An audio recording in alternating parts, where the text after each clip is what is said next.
ہم تو 14 صدیوں کے فاصلے پہ ہیں۔ جن لوگوں نے حضور کو دیکھا وہ بھی حضور علیہ السلام کا حلیہ بیان کرنے سے اپنے آپ کو قاصر سمجھتے ہیں۔ فرماتے ہیں ہمارے میں طاقت نہیں کہ ہم حضور کا حلیہ بیان فرمائیں۔ چند اصحاب نے حضور کا حلیہ بیان کیا، بلکہ صحابہ ایک دوسرے سے پوچھتے تھے حضور کیسے تھے؟ میاں تم نے نہیں دیکھا؟ کہا دیکھ کر بھی نہیں دیکھا۔ ہمت ہی نہیں تھی کہ حضور کے جمال جہاں آرا کو آنکھ بھر کے دیکھ سکے۔ جن لوگوں نے حضور کا حلیہ بیان کیا ہے یہ وہ لوگ ہیں جنہوں نے یا تو حضور کو بچپن میں دیکھا ہے یا بہت قریب رہے ہیں اور حضور کو سوئے ہوئے دیکھا ہے، تو وہ حضور کا حلیہ بیان فرماتے ہیں۔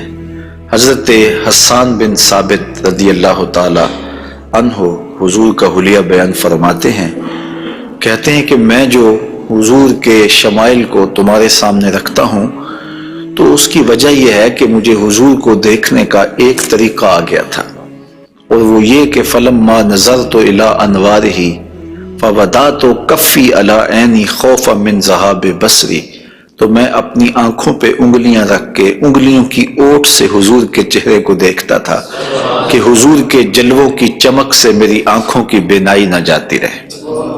یہ کون کہہ رہے ہیں؟ حضرت حسان بن ثابت رضی اللہ تعالی عنہ۔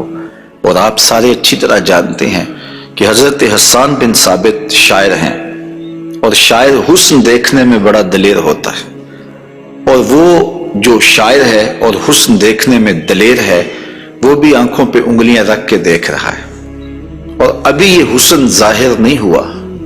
امام قرطبی علیہ رحمہ لکھتے ہیں کہ حضور نبی رحمت صلی اللہ علیہ وآلہ وسلم کا حسن ظاہر نہیں ہوا تھا، اور اگر جمال رسول صلی اللہ علیہ وآلہ وسلم کا ظہور ہو جاتا تو کوئی دیکھنے کی تاب ہی نہ رکھتا۔ حضور کے جمال جہاں آرا پر 70,000 بشریت کے پردے رکھے گئے، لیکن اس چھپے ہوئے حسن کو بھی دیکھنے کی تاب نہیں ہے، اور اگر یہ حسن بے نقاب ہوتا تو کیا ہوتا؟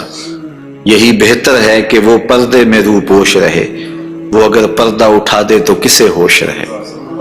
حضرت شاہ ولی اللہ محدث دہلوی علیہ رحمہ نے اپنے والد حضرت شاہ عبد الرحیم محدث دہلوی علیہ رحمہ سے روایت کیا ہے کہ میرے والد شاہ عبد الرحیم خواب میں حضور کی زیارت کی، اور یہ بات آپ اچھی طرح جانتے ہیں کہ جس نے حضور کو خواب میں دیکھا اس نے حضور کو ہی دیکھا۔ شیطان خواب میں آ کر بھی حضور کی مثل ہونے کا دعویٰ نہیں کر سکتا۔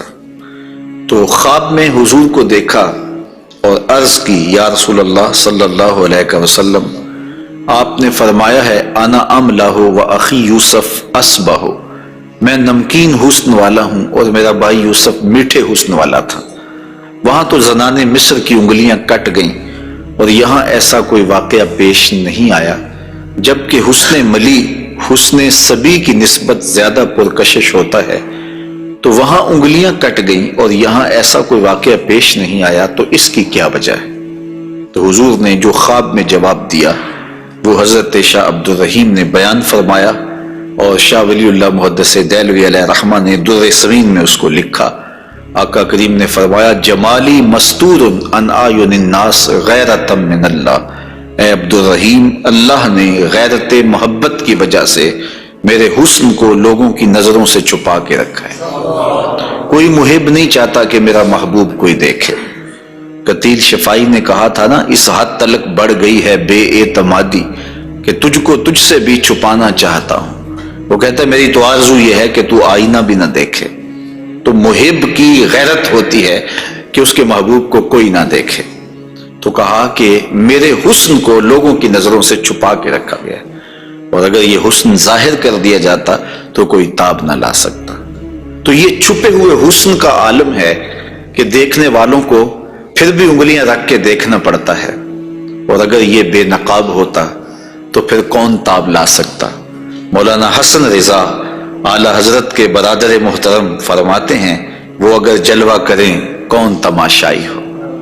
تو یہ وہ حسن ہے کہ جو تمام کا تمام ظاہر نہیں کیا گیا اور لوگوں کی نگاہوں سے پوشیدہ رکھا گیا، لیکن وہ بشریت کے پردوں کی اوٹ سے چھن چھن کے بھی اس قدر تابع ہے کہ پوری کائنات کے اندر رنگ اسی حسن کے جھلکتے دکھائی دیتے ہیں اور ہر طرف اسی کے انوار پھیلے ہوئے نظر آتے ہیں۔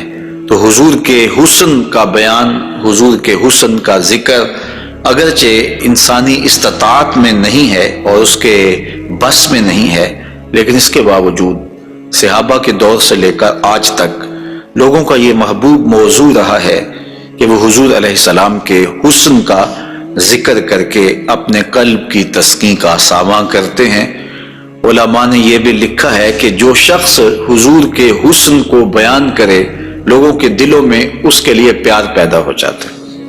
آج ہر شخص چاہتا ہے کہ میں ہر دل عزیز ہو جاؤں، تو یہ سادہ سا نسخہ ہے کہ کائنات میں حضور کے حسن کے تذکرے کیا کرو، دنیا تم سے پیار کرنے لگ جائے گی، تم محبوب الخلائق بن جاؤ گے اگر تم اس محبوب دو عالم کے حسن کو لوگوں کی نظروں کے سامنے بیان کرو گے۔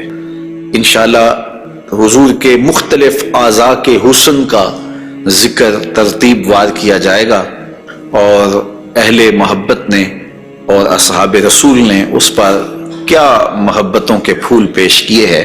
یقیناً آپ کے قلوب کو فرحت بھی ہوگی، قرار بھی ملے گا، اور آقا کریم کے حسن دل پذیر اور حسن جاں فضا کی مستیوں میں آپ کھو بھی جائیں گے۔ حضرت جابر بن سمرہ رضی اللہ تعالی عنہ فرماتے ہیں کہ لیلۃ الادحیان تھی، 14ویں رات کا چاند تھا، اور حضور یمنی چادر اوڑے ہوئے استراحت فرما رہے تھے، اور میں کبھی آسمان کو دیکھتا تھا، کبھی حضور کے جمال جہاں آرا کو دیکھتا تھا، اور یہ سوچتا تھا کہ میں فیصلہ کروں کہ آسمان کا چاند سونا ہے یا مدینے کا چاند سونا ہے۔ تو حضرت جابر بن سمرہ رضی اللہ تعالیٰ عنہ فرماتے ہیں پھر میں نے فیصلہ کیا فائزہ ہوا احسن عندی من القمر، میں نے کہا آسمان کا چاند نہیں مدینے کا چاند سونا ہے، چونکہ چاند کی چمک بھی حضور کے در کی خیرات ہے۔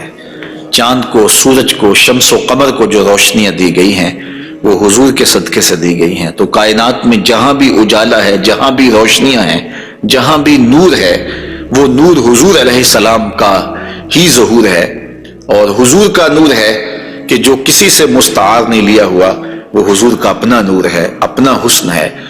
علامہ بوصیری علیہ رحمہ نے کتنی خوبصورت بات کہی، منزہ عن شریک فی محاسنہ فجوہر الحسن فیہ غیر منقسم، کہ حضور اپنے محاسن میں، اپنے کمالات میں کسی شریک سے منزہ ہیں، اور آپ کا جوہر حسن جو ہے وہ غیر منقسم ہے۔ تو حضور کا حسن کسی سے مستعار نہیں لیا ہوا، بلکہ پوری کائنات کو جو حسن ملا ہے وہ حضور کی دہلیز کی عطا ہے، حضور کی چوکھٹ کی خیرات ہے۔ تو زمانہ چمک رہا ہے تو حضور کے انوار سے، اور بریلی سے آج بھی آواز آ رہی ہے، چمک تجھ سے پاتے ہیں سب پانے والے، میرا دل بھی چمکا دے چمکانے والے۔ تو ساری روشنیاں اسی دہلیز سے پھوٹتی ہیں، اسی در سے پھوٹتی ہیں، سارے اجالے اسی چوکھٹ سے نکلتے ہیں۔ اللہ نے اپنے محبوب علیہ السلام کو جو حسن دیا، جو جمال دیا، حضرت برا بن عازب رضی اللہ تعالیٰ عنہ بیان فرماتے ہیں، امام بخاری و مسلم نے اس کو روایت کیا ہے، کان رسول اللہ صلی اللہ علیہ وسلم احسن الناس وجہا، کائنات میں جتنا سونا چہرہ میرے حضور کا تھا کسی کا تھا ہی نہیں، سب سے زیادہ سونا اور خوبصورت چہرہ اللہ نے اپنے محبوب کو عطا کیا ہے۔ اور حضرت ابو ہریرہ رضی اللہ تعالی عنہ سے معروف روایت ہے جس کو امام ترمذی نے اور باقی محدثین نے روایت کیا ہے، حضور فرماتے ہیں حضرت ابو ہریرہ، ما رأیت شیئا احسن من رسول اللہ صلی اللہ علیہ وسلم، میں نے حضور سے سونا کوئی دیکھا ہی نہیں۔ اور حضرت حسان بن ثابت کہتے ہیں کہ آج تک کسی ماں نے ایسا سونا جنم ہی نہیں دیا، سونا دیکھتے کیسے، کسی ماں نے ایسا جنم ہی نہیں دیا۔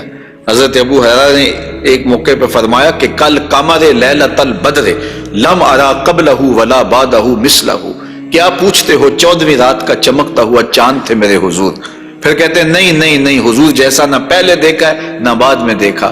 تو حضرت حسان بن ثابت فرماتے دیکھتے کیسے، کسی ماں نے جنم دیا ہوتا تو دیکھتے، خدا نے وہ سچائی پن چھڑیا جدے وچ محمد نو ٹالیا سی، حسینہ جمیلہ دا منہ موڑ دیتا، محمد بنا کے قلم توڑ دیتا۔